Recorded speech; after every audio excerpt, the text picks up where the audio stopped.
You ever wake up in the morning, ready to conquer the world, only to find by lunch you're ready to call it a day? I feel like a lot of us have. Motivation can make a grand entrance, dressed to the nines, but more often than not, it slips out the back door before the real work begins. Emotion. What a fascinating servant, but what a disastrous master. When it leads, chaos follows.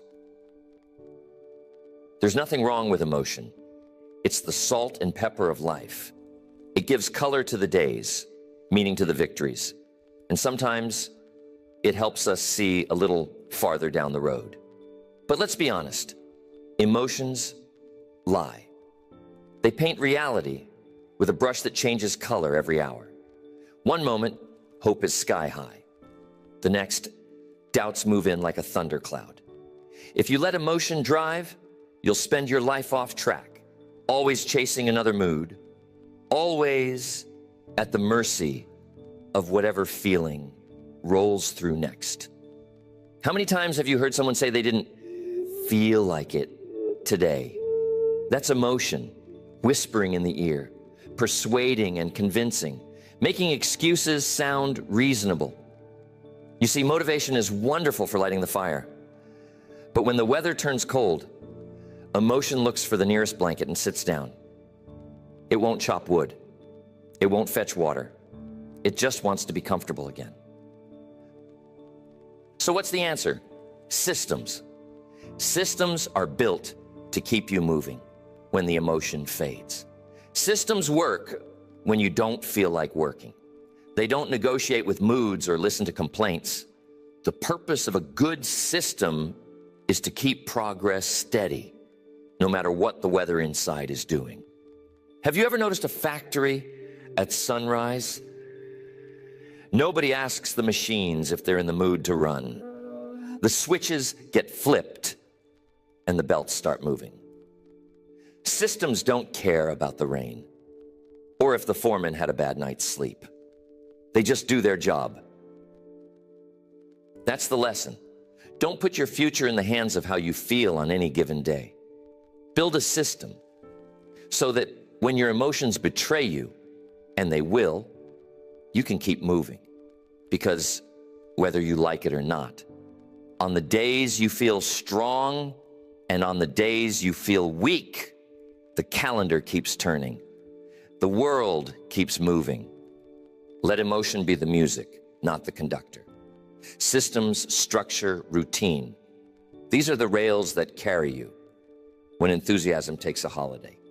If you're counting on feeling good to do good, you'll find yourself sitting out too many games. If you rely on systems, you show up even when your mood is running late. That's how you beat emotion at its own game. By giving it a job, but never the keys to the car. Inspiration. It's a beautiful spark, isn't it? People line up for it. Conferences are packed. Books fly off shelves, all promising to light that fire inside. And it works for a little while. But let's have an honest talk. Inspiration on its own is never enough to change your life. Most people, if you ask them why they didn't follow through, they'll tell you they just didn't feel like it. They wait for a mood to strike, as if energy and discipline are guests who drop by when the weather's just right. But here's what I learned.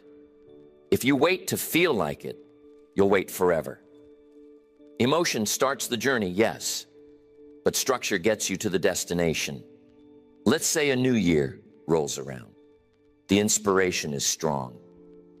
Goals get scribbled on napkins, gym memberships are bought, new planners are filled out with good intentions. But look around come February, and most of those planners are gathering dust. Why?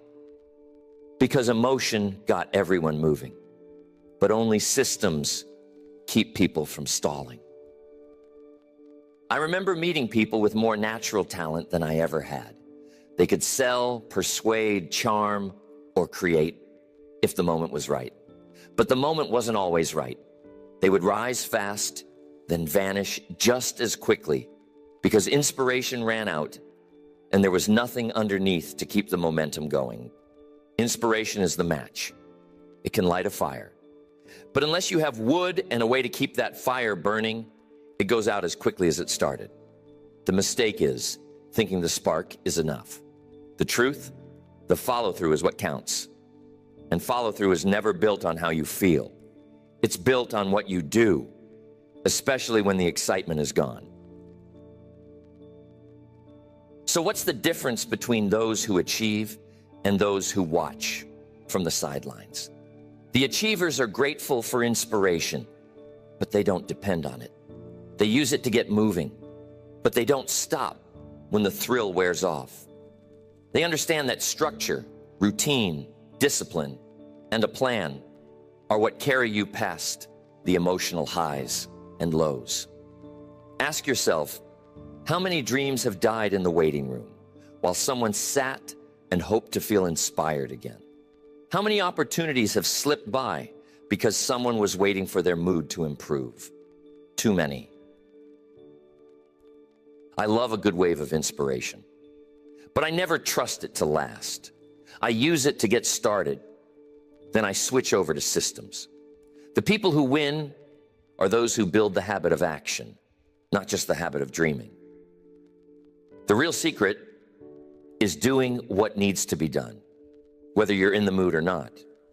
If you want to see results, don't just rely on being inspired. Build a structure underneath your inspiration. That's how you keep moving when everyone else is waiting for a feeling. Now let's talk about the word that builds bridges from where you are to where you want to be. Discipline. Discipline is not concerned with the weather outside or the mood inside.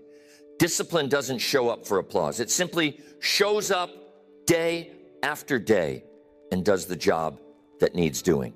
You see, emotion asks, how do I feel? Discipline asks, what must I do?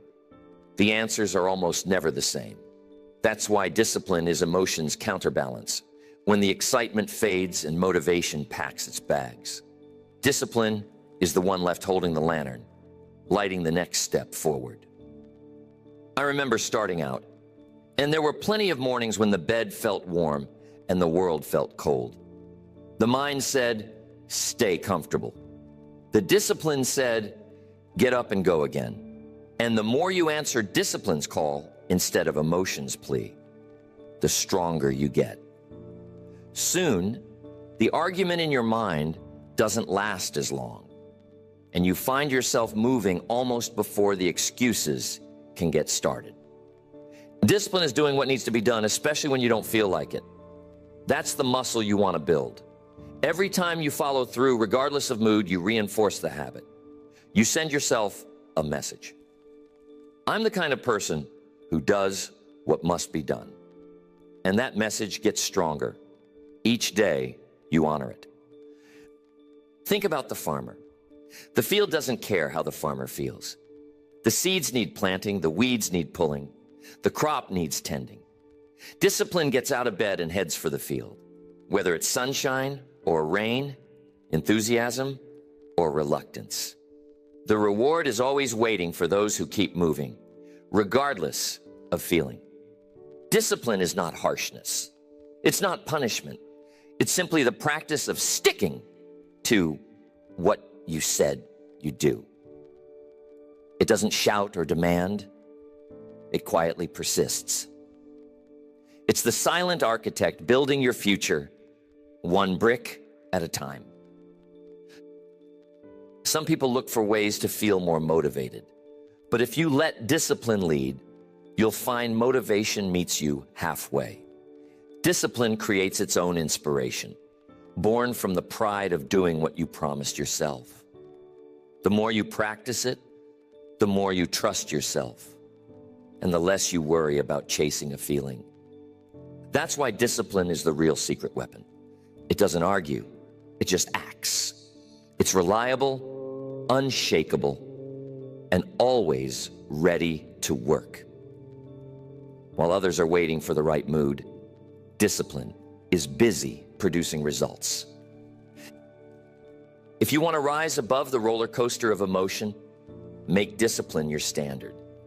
Do it when it's easy, and especially do it when it's not. That's how you build a reputation with yourself. And that's how you move from hoping to knowing.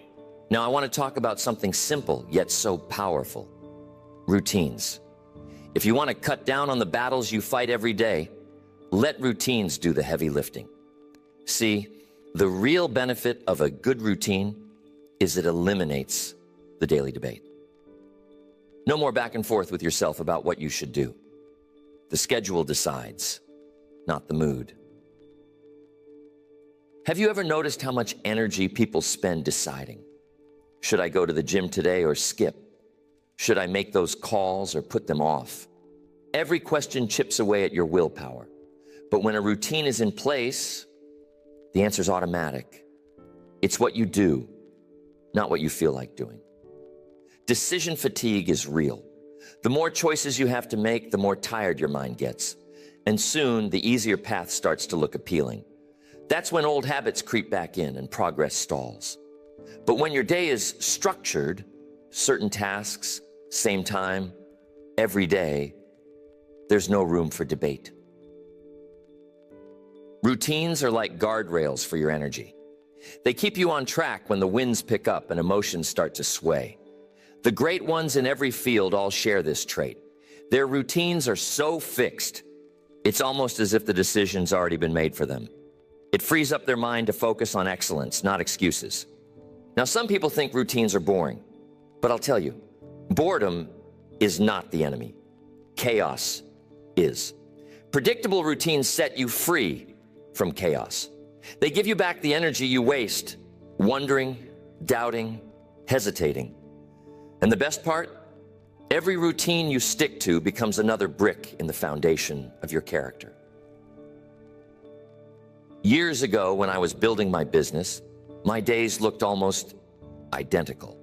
Up early, study, work, review, rest, day in, day out. Not glamorous, but predictable. That predictability gave me space to be creative, to think ahead, to build something solid. Because I wasn't using all my energy fighting little battles with myself. So here's the key. Design your routines on purpose. Choose the habits and schedules that move you closer to your goals. Then stick to them, regardless of the weather inside. The longer you keep at it, the easier it gets. Before long, it feels strange not to do the things that once felt difficult. Let your routines become your allies. Let them protect you from the pull of your weaker moods. When you do, you'll find yourself making progress even when you least expect it. Because the path is set, the rails are laid, and all you have to do is keep moving. Okay, let's turn our attention to one of the simplest, most powerful tools ever invented: paper. There's something almost magical about writing things down. When the mind is racing and emotions are running high or low, paper sits there quietly, steady, unchanging, and honest. You see, passion comes and goes. Excitement runs hot and cold, but a written plan doesn't budge. That's why I call paper the second brain. When feelings are swirling, the checklist is clear. When your mind is distracted or your heart is tired, the written goal is still there, waiting. It doesn't get bored, it doesn't complain, and it never forgets. People ask, how do you stay on track when you don't feel inspired? My answer, take it out of your head and put it on paper. Turn wishes into goals and goals into plans. When you see it written, it becomes real. No longer just a hope, but a target. Checklists are more powerful than most people realize. The mind is a wonderful servant, but it's a forgetful master. When you rely on memory, emotions can cloud your judgment, and important details get lost. But a checklist keeps you honest. Did you do it or didn't you? The box is either checked or it's not. I remember early on trying to keep all my goals in my head. Some days it worked. But more often, I'd drift. I'd let the day decide what mattered, and pretty soon, emotion was making the schedule. When I started writing things down, everything changed. The paper became the authority, not my mood. A written plan helps in those moments when enthusiasm disappears. Instead of asking, "What do I feel like doing?" you ask, "What did I say I would do?" The paper tells you. The list guides you. On the tough days, that's the difference between drifting and staying on course. Don't wait for passion to return. Use your plans, your lists, your goals, written and clear, as the compass that keeps you steady. When you find yourself wavering, go back to the page. Let it remind you of the direction you chose when your mind was clear and your heart was committed. I've seen fortunes built on nothing more than a simple plan, consistently followed day after day. And I've seen fortunes lost when people let emotion overrule their plans. Make it a rule. If it matters, write it down. Trust your second brain.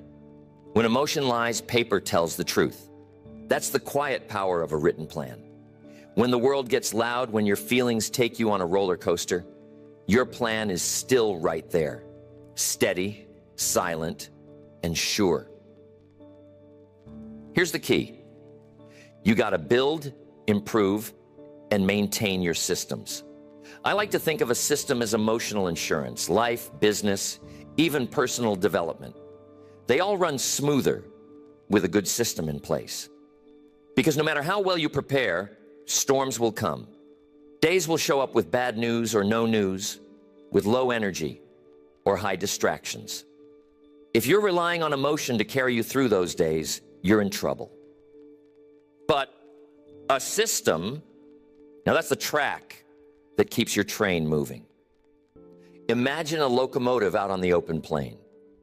As long as it's on the rails, it moves forward, no matter how strong the wind blows or how rough the weather gets. The rails are the system.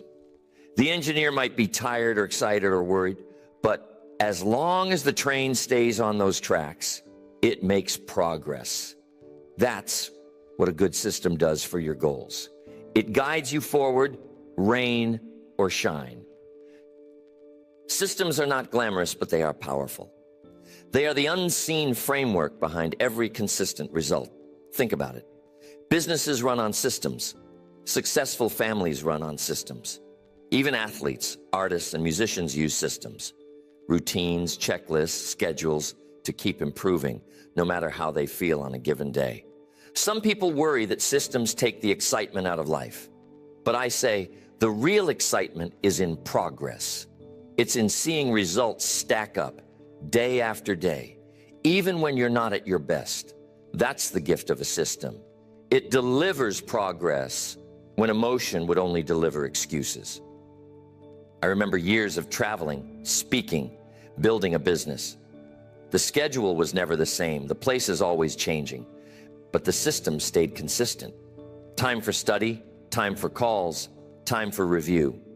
No matter where I was, the system came with me. It protected my progress from the ups and downs of emotion. A good system takes the pressure off your willpower. Instead of using precious energy to decide what comes next, you follow the tracks you've laid out. If you hit a rough patch, low energy, tough circumstances, the system keeps you moving. It acts as a buffer, shielding your long-term goals from the storm of short-term feelings. So ask yourself, what's my system? What rails have I put down to keep my progress steady, even on the hard days? If you can answer that, you've given yourself emotional insurance, protection from chaos, and a guarantee that you'll keep moving, no matter how the wind blows. That's the secret. Build the system, trust the system, and let it do the heavy lifting when your emotions start making noise. Now, we can't leave emotion out of the story. Emotion is powerful, maybe the most powerful force in the human experience. But here's the key. Emotion should inspire the plan, not run it. Use excitement to set the direction, to spark the dream, to get the vision in motion. But after that, let structure and discipline take the lead. Think about building a house. Emotion is what gets you dreaming about a bigger kitchen, a sunny porch, a room for the grandkids. But when it's time to pour the concrete and put up the walls, you need blueprints and schedules. Not just daydreams. Emotion gets the ball rolling, but systems keep the project on track.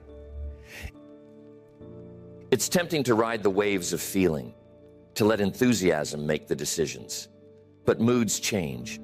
One day you're ready to work from dawn to dusk, and the next, you wonder why you ever started.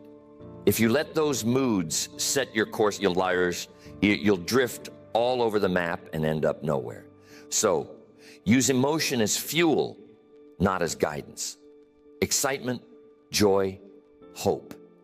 These are wonderful for getting started, for helping you imagine what's possible.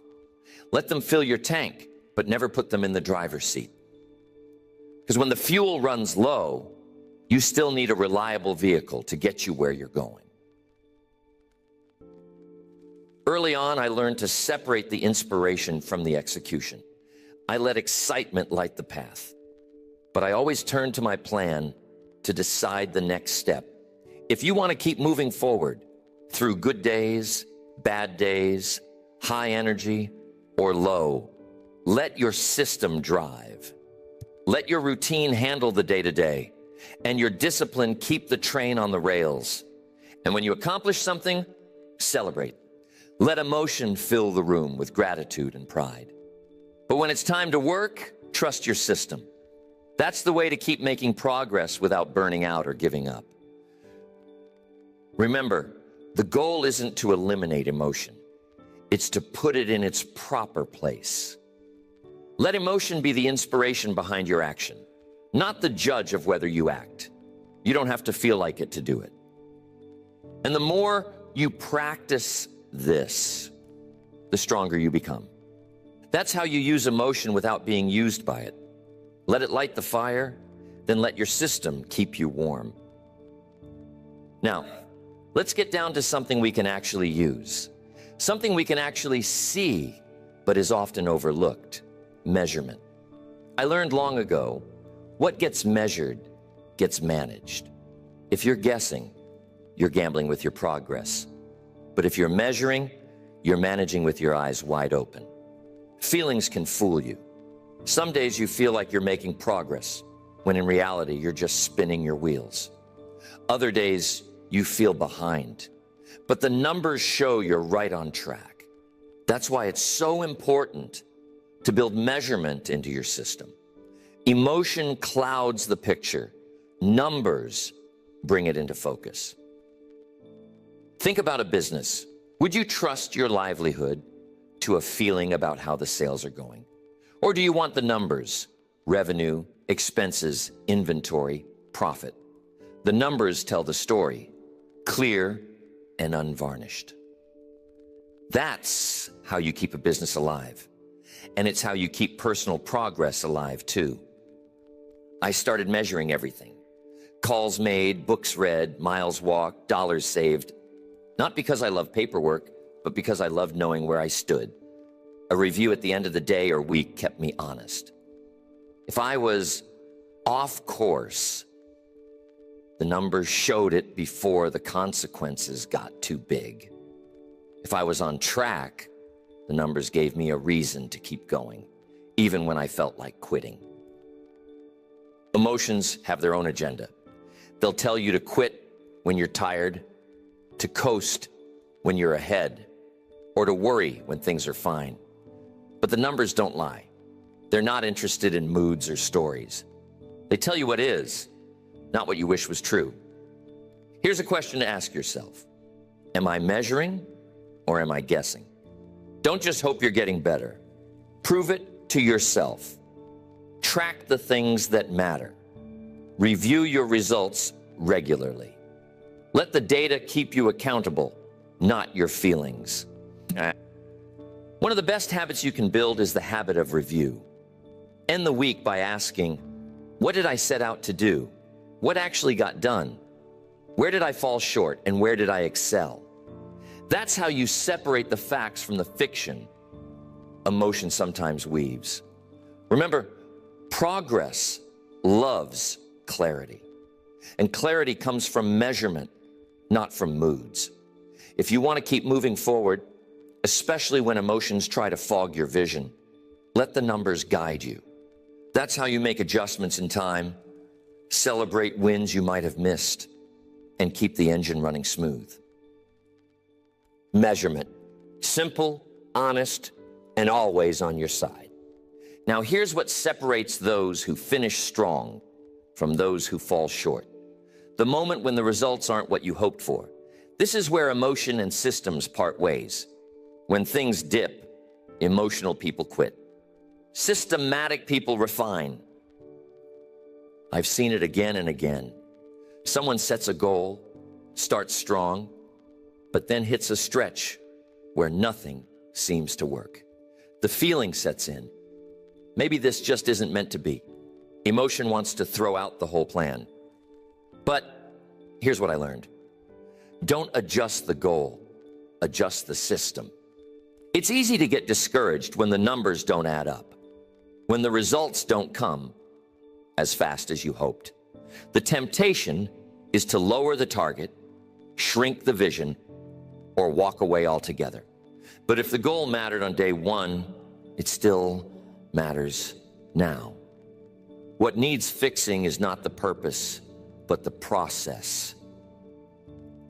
Ask yourself, where's the breakdown? Is it consistency? Is it timing? Is it effort? Is it skill? Review the system with clear eyes. Maybe the routine needs tweaking. Maybe the checklist needs updating.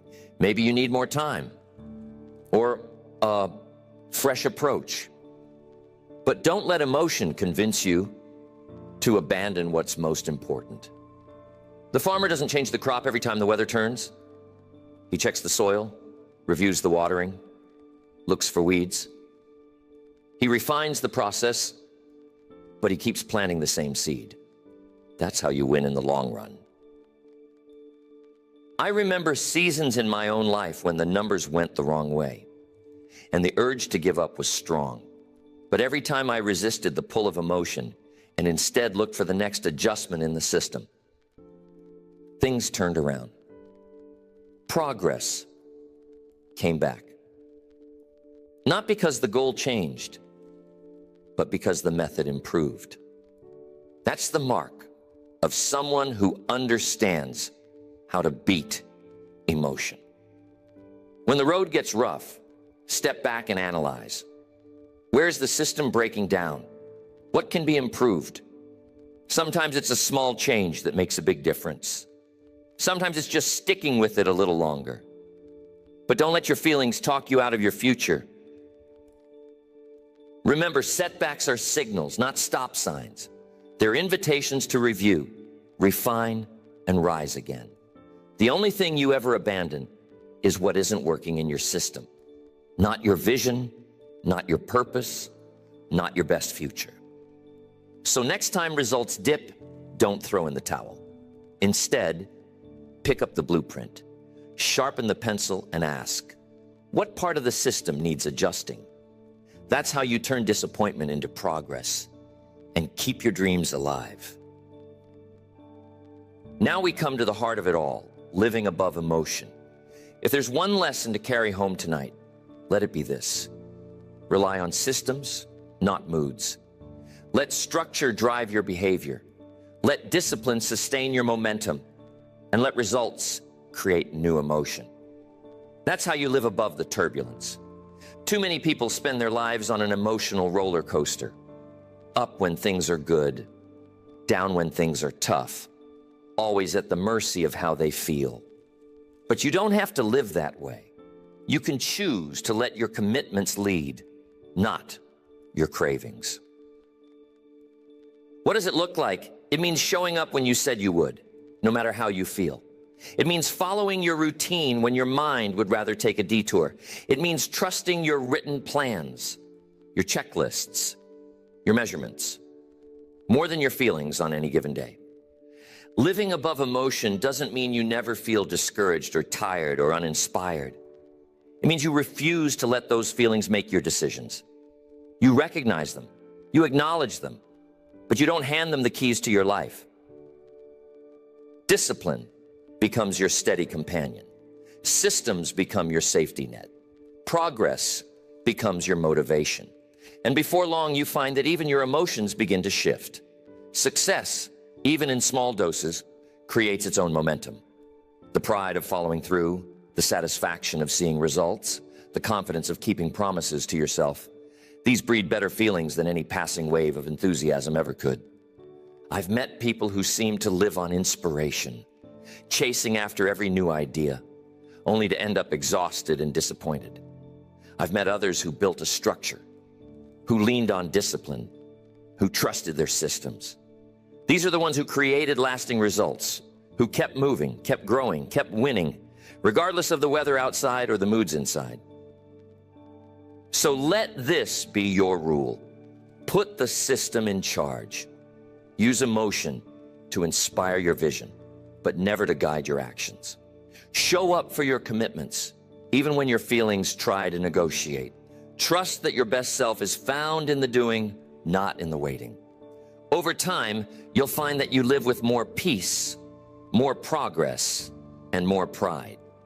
You'll create results that speak for themselves. And when others ask your secret, you'll know it's simple.